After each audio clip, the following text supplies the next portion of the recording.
Matahom mga kabuntagon, mga kapaglaom.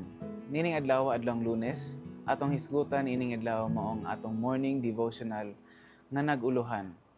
Ang pangunang butang sa kaugalingong pagpanabot sa Sabbatarian Adventists ug ang atong teksto makita sa Jeremiah 31:21 nga nag-ingon, magpatindog ka og mga muhon sa mga alagianan. Magbuhat ka og mga haligi nga magatultol sa dalan, ipahimutang ang imong kasing-kasing ngadto sa dalan. Si Joseph Bates wala gayud nagbulag sa kasaysayan o sa teolohiya, kundili sa iya nga hunahuna duha sila ka mga bahin sa sama nga topiko.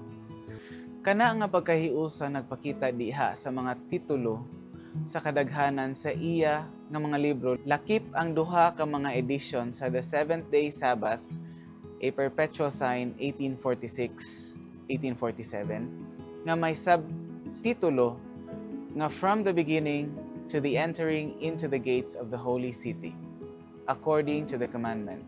Kanausab nga makasaysayanong tinguha makita nga tin-aw sa iya nga 1847 Second Advent Way, Marks and High Heaps, or a connected view of the fulfillment of prophecy by God's peculiar people from the year 1840 to 1847.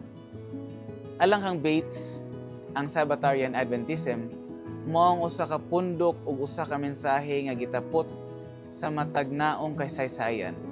Ang mga muhon ug taas nga mga haligi mao ang dayag nga paghisgot sa Jeremiah 31:21 nga naghisgot bahin kanila ingon nga mga giya sa pagtan-aw sa Dios ug ilang panaw sa pagpauli sa puloy-anan.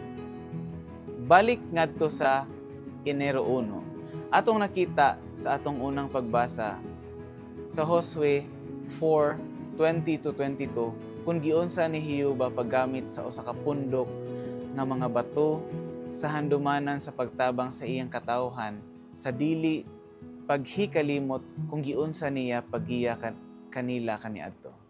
Gigamit ni Bates ang mao gihapon nga sanglitanan sa pagpaila nga ang Dios sa gihapon nagiya sa iyang katawhan.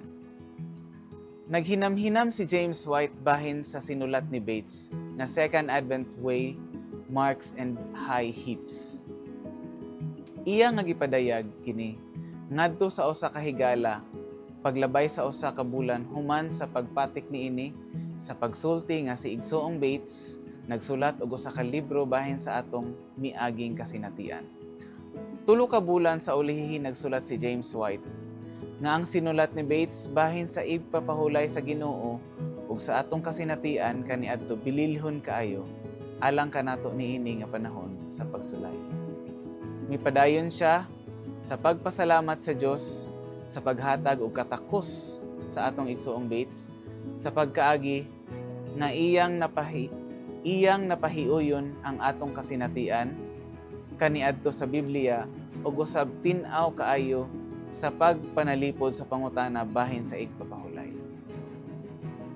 Sa hunahuna ni White, ang panguna nga kontribusyon ni Bates mao ang gihulagway ni James sa ulahi nga kadena sa mga panghitabo nga paglantaw kung unsa nga paagi ang Dios nagiya sa iya nga katawhan sumala sa gihulagway sa Pinadayag 14. Kana nga pagsunod sa mga panghitabo sa pagsabot nagsugod sa walid ni William Miller sa Maayong Balita sa ikaduhang pag-anhi, Pinadayag 14:6 and 7.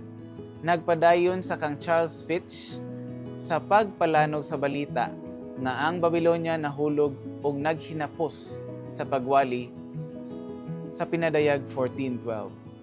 Uban sa mensahe niini bahin sa pagtuman sa kasuguan sa katapusang panahon. Si Bates ug karon ang mga White nakakita nga ang kadena sa mga panghitabo maghatod ngadto sa ikaduhang pag-anhi. Mag-ampo ta mga kaigsoon.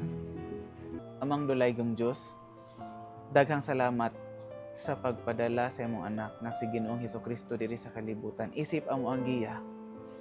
Ug sa panahon nga wala na siya, ikaw usab among gipasalamatan tungod kay gihatag nimo ning mga tawhana alang sa pagsulat sa kasaysayan para mahimong giya namo isip mga Kristohanon.